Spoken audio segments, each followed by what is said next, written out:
I'm Mandy Pryor, and welcome to the Southwestern PA Business Podcast. We are so excited to have Not Forgotten Home and Community Services here with us and the whole team, well, not the whole team, but a lot of the team, to talk to you a little bit about what they do and how they're out there helping the community. Welcome to the program. Thank you for having us. Thank you. Well, we are excited to have you here. We were just talking, we recently did a ribbon cutting on your new facility. It's fantastic in there. Thank you. And so I wanted to bring you guys on. We're doing a nonprofit month through the Chamber of Commerce and trying to just find out a little bit more and share stories out there about what you guys do and hopefully bring more eyes and more donations and more help to your facilities. So Sonia, why don't we have you get started and just tell me a little bit about yourself and what your role is. I am Sonia Garnett Williams, the Executive Director of Not Forgotten Home and Community Services. We've been in business, this coming January 1st will be 9 years that we've been in business, and we have grown leaps and bounds. We do residential, we do habilitation, companion, employment, we have respite, we have an art program that we do. We just try to encompass the whole holistic approach to the intellectual disability population. And how did it get started? You know what, it's funny because I've been in the field for over 30 years, and I actually started by answering an ad in the employment guide. And within this ad, in my interview, I found my life's calling. Never had, that I know of, any special needs in our family, but after doing the work and showing up, it was something that I just couldn't let go. Yeah, I mean, it's wonderful. It is. And you just feel, it makes you feel good. It makes me feel good, but more than me, it makes them feel good. I want them, I'm the voice for them, the mouthpiece for them. I want them to experience life the way you and I experience it. We're away from the institutions, and I just want them to be a part of the community, and not just a part of the community, but thriving within the community. Wonderful. And Jessica, why don't you tell me a little bit about what you do within? Well, I was just hired recently, earlier this year in about May, and we're starting a new day program at Not Forgotten called REACH. So I'm going to be the director of that program. We're really excited about it. We should be starting very soon, and it'll be a day program for adults with intellectual disabilities. And what encompasses your day program? So we're gonna, just like Sonia said, a holistic approach where we look at everything. We have our own mock apartment, which we will teach ADLs. We have a whole gym. We can do all sorts of exercises, yoga, you name it. We have a large area where we'll do gardening, we'll do computer work, money skills, science. We're looking at a holistic approach as well. Wonderful. And I've been at the facility. I mean, your kitchen is a real kitchen. It feels like an apartment in there. It feels like something where they're going to learn all the life skills that they need, as well as getting the exercise they need, and basically taking an approach to have a really good life skills learned. Yeah, and mainly socialization. It's a big key, being around others and having in a comfortable space as absolutely. Well. And what about you, Laura? Well, I direct Studio Forget Me Not, which is a branch off the Not Forgotten tree. So the studio is just down the street from where the REACH program is in the offices. And we've had the studio now for 7 years. And it's a combination of art classes for the participants that come, which are community participants, and some of them are participants that get services through us. And then we're also doing a component where we're bringing some of the REACH folks over to the studio as well. So it's fun. It's art classes where they're building skills and developing skills, and also we have a store with the opportunity to sell their work. So we have a lot of work for sale right now. And this is all located in Carnegie? Yes. And so what kind of art are they going to be learning with you? Oh, wow, we do so much. We have ceramic classes. We have regular like 2D and 3D art classes, drawing classes, painting classes, ceramics. We recently brought in a visiting artist who did fiber art with our folks and felting techniques. Ooh. So we have a lot of different areas that we touch on, and then we are also working on a program on Thursdays and Fridays that's going to be more of like a vocational program where those folks that are showing that they really want to take their art further are going to have the opportunity to be there all day instead of just for a class. So Thursdays and Fridays are going to be up ahead for those people so that they can evolve their skills and in turn sell their work. And what do you think the art does for? Oh, wow. First of all, art in general, it brings you down a notch. Like you do it and it makes you concentrate and it makes you calmer. And it's also a vehicle for communication. So the folks who come, it's, some of the folks who come maybe don't have the ability to speak, but they have the ability to speak through their art. So it's all kinds of ways that it's healthy and healing for anyone. It's healing for everyone. Well, I really did like the trend when they brought out adult coloring books, and because if you've colored, and I have little kids, like it is soothing, and you just sit there and you get in mindset. Exactly. So I think that's a wonderful thing to bring to them and they can take it home. A lot of it, not maybe the ceramics, but a lot of it can go home with them. Yes. And they can work on the projects at home, and it gives them something that they're continuing. Well, in every artist that we have, and we have about a little over 30 participants now, every artist every quarter usually receives a check from us on something that they've sold in the store. Wow. So they like that too. So sometimes they opt not to take it home, but to leave it and try and sell it. Wow, that's great. Yeah. And so Sonia, so some of the work you do outside of the Not Forgotten facility, what does that encompass? You know what? Right now, my life is fully encompassed and Not Forgotten, but we are always looking for new opportunities. I am a listener, so when I go to various meetings and things, I'm trying to listen to the needs of the community, the needs of the parent, and even the needs of the individual, and we try to start programs based around their particular needs. And what have you found are most of these families looking for? Well, you know what? It's unfortunate because unless you have a special needs loved one, you really don't know anything about this world. We're actually a little ignorant to what's going on. But you find out that there are a lot of needs out there, and particularly, day programming.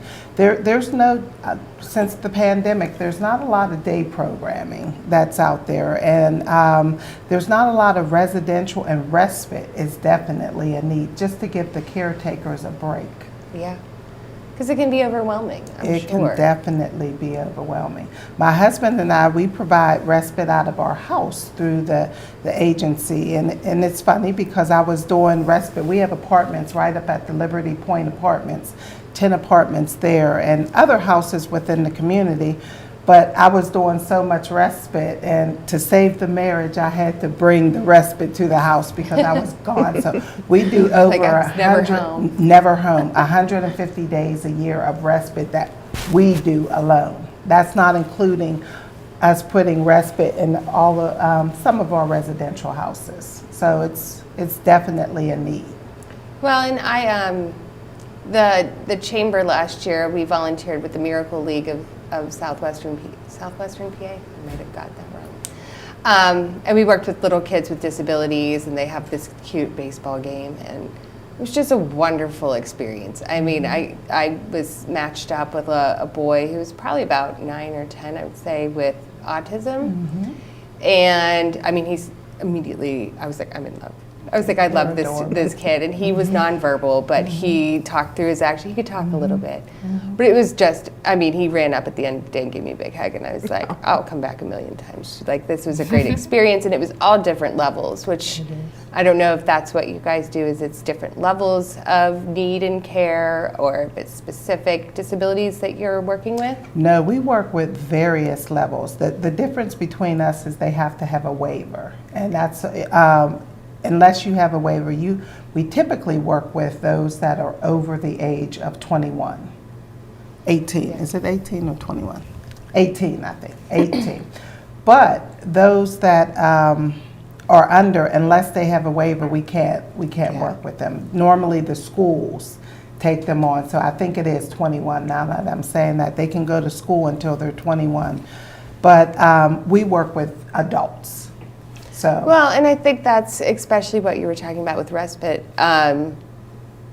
You know, I have children, they're going to move through school, and then they're going to move on and do, you know, you assist them through their life. But, you know, as you were saying, what's the term you were saying? Like an empty nest. Empty nester, yes. People with children who have disabilities, they don't have that. They're continuing throughout their lives having this adult with disabilities. So I think that could be a lot at the end of the day, you know, continuing, like, that is your life. That's part of your life. Definitely. And that's why we wanted, my husband and I, when we started, we're thinking about those parents that never have any time together. And divorce is so common with the special needs population, because every day, all day, this is your life. Whether you have other kids, you know, this is your life. So that's where we wanted to step in and help. What's your favorite story you've had so far with what you've done? You know what? I guess the overall program is my favorite story, because we started out humble beginnings, out of our home office, and it was just 3 of us. And then we started bringing people on, and we had too many individuals than we did staff at the time. So, I mean, my husband and I went times without getting paid, because we had to pay our staff that we had. We didn't want them to work for free, so we went without. I mean, the whole story, to just see, you know, employees come in and embrace our vision and take it to the next level. The Jessicas, the Lauras, you know, the residential team. I mean, it's just awesome to have a team that embraced your vision to take it to another level. And we're not through yet. We're just getting started. You're just getting started. We're just getting I like started. that. Yes. I like that. And Laura, what about you?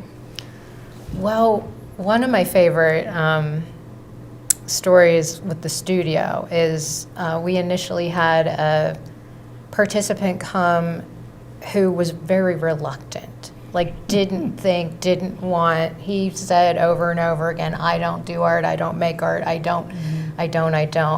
And within 2 classes, he was coming on a regular basis and would not miss. So that's one of my favorite stories to tell. So for those who are like, oh, I don't or I can't, it's always, you might. Just try it. Exactly. So that's probably my favorite story. And what about you, Jessica? I know you're new. I am new, but I will say my favorite story is actually realizing that I wanted to be here. I was working with an individual who was taking classes with Laura, and I would come every week, and I said, this place is amazing. This is exactly where I want to be. And I told them, I feel like I need to be here. And Sonia so graciously offered me a job, and I feel like this is my family now. So. Well, and I think it is a calling to work with individuals, and you're putting them before yourself. Yes. Absolutely. And you have to be passionate about it. You can't just get into what you're doing because you need a position or you need. No. You have to care so much to do what you guys do. Yeah. I think that's amazing. I think it's great what you're doing. How can the community help? You know, what are the biggest things that you say, oh, if I had the community out there and they're listening right now, what could they do to help us or support us? As a nonprofit, we definitely can always be supported through giving. That to keep these programs, these opportunities alive and well. One of the standards that I have for any of our program, and anybody who works with me would know, excellence. Everything we do, we want to do it excellently. So with that said, come and stop past and just see what we do. We would love to have those who are just inquisitive just to come and visit. You can donate, you can volunteer, just to see what we do. People have this perceived notion that those with disabilities they just don't have a voice. They're just nonverbal. They sit in a chair, they drool. We have individuals that are up and doing things, all different abilities. Even if they can't talk, if they can't walk, they can still participate in what You we find do. what they can do. We do, And then person-centered. you help them to boost up that skill. Sure, yes.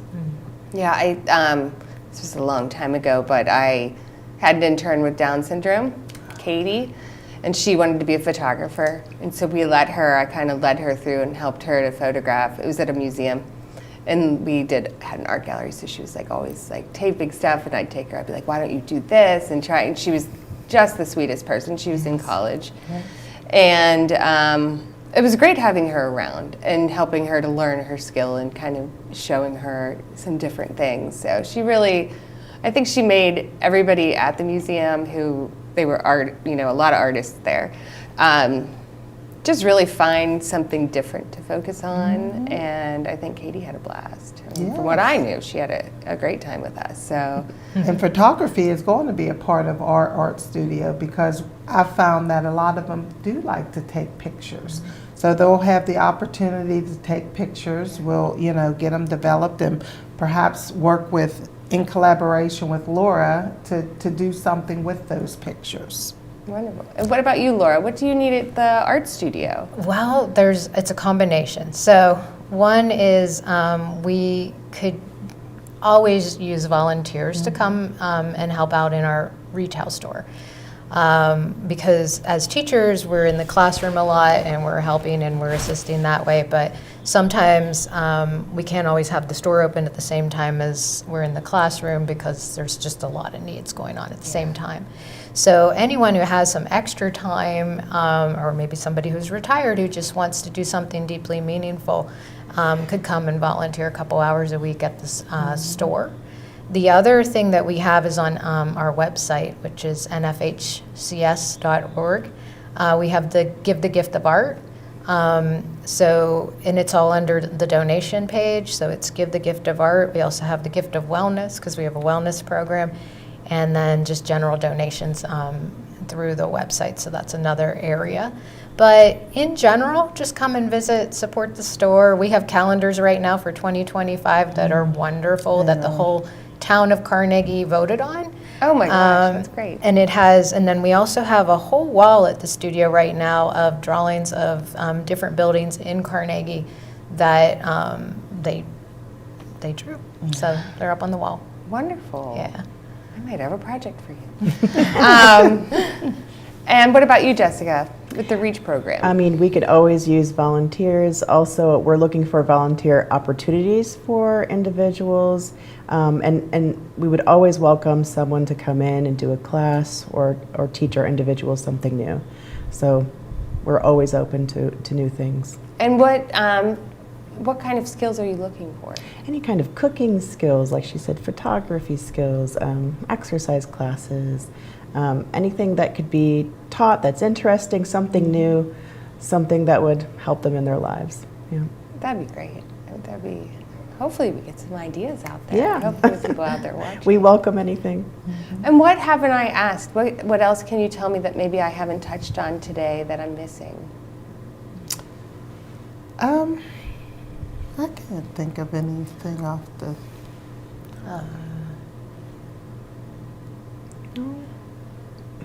Well, good. That means I've done my job. I think so. Your job, yes. I can't think of anything off the top. You know what? We're always looking for people who love our individuals. If you are looking for employment, Not Forgotten will definitely take you into consideration because you have to be compassionate to work with our individuals. You have to love what you do.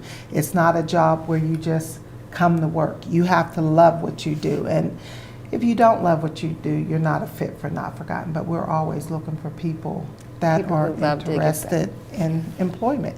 There's room for advancement also at Not Forgotten. So Good. Well, I hope you find some really great individuals thank you. out there. Thank you. And as always, I say, remember that donations and giving, everybody gives during the holidays. It's during those other months. Sure. Make sure Yes. that you're donating, even, I don't know if you look for art supplies too, but funding, Yes. volunteering, community work, and get involved. Get involved. If you That's don't most have a important. charity of choice, start trying some out, start Not Forgotten, Nice. and volunteer and see if it's your calling. You never Yes. know how you're going to feel, and I do think that we all get swept up in our day. We all get swept up, especially during the holidays. There's a million things to do. Yes. But if you have a little extra time on your hand, try something. Yes. It might make you feel like your life is changing through what you're giving back to the community. So. Yes, that is so very true. And lastly, for me, is if you have children who don't have special needs, bring them around some of our individuals with special needs because they're our future. Yes. They need to know that God created us all differently. And just because you have a special need doesn't mean that you're less than or beneath. Or you're different, being different is okay. Yes, It's it's okay. okay. You're unique, and so I think it's important for families, if you have any time, just to come and sit in one of our art classes and bring the kids and just let them be around special needs so they're not Well, afraid. and it's exactly, and when their little minds are open, it's easier for them to understand those differences than if they grow into adulthood, they've never been around it, and then they're kind of like, well, this is way too different. That's They're a right. little more closed-minded. But if they're always around unique individuals, then they grow up with a sense of caring, that they want to care for these individuals, and if not, even stand up for them, especially in the school settings. Absolutely. That's hard with bullying these days, and anything that's different is kind of, they push them away as kids. But if you have at least a couple kids informed, then That's They right. can. My Yeah. children always grew up since I started being around special needs, so it's just second nature. They would come on vacation with us, the individuals. They would, it's just like a brother or sister to them. They, don't look at them any differently yeah. than they would look at anybody And they have else. their own lives and wants and needs and goals, and it's great to see them go through your program and obtain more. That's right. I mean, some of us could use cooking lessons. I set off my fire alarm this week making popcorn on the stove, so it was fine. It was just a little, just put it Little outside. fire. Well, thank you, ladies, so much for coming on, sharing the story, sharing how they can help anybody out there, and hopefully we just keep continuing to let people know what you're doing. Yes. And hopefully my chamber members, some businesses out there, will continue to support you, and if not, if they haven't so far, they can start now. Yes. Thank you Thank so much you. for having us. You're welcome, and happy holidays. Same Thank to you. Thank you. Thank you. Thanks. Thanks so much to the Not Forgotten Home and Community Services team for coming on the Southwestern PA Business Podcast today. We hope you all have a very happy holidays, and we'll be back shortly after the break.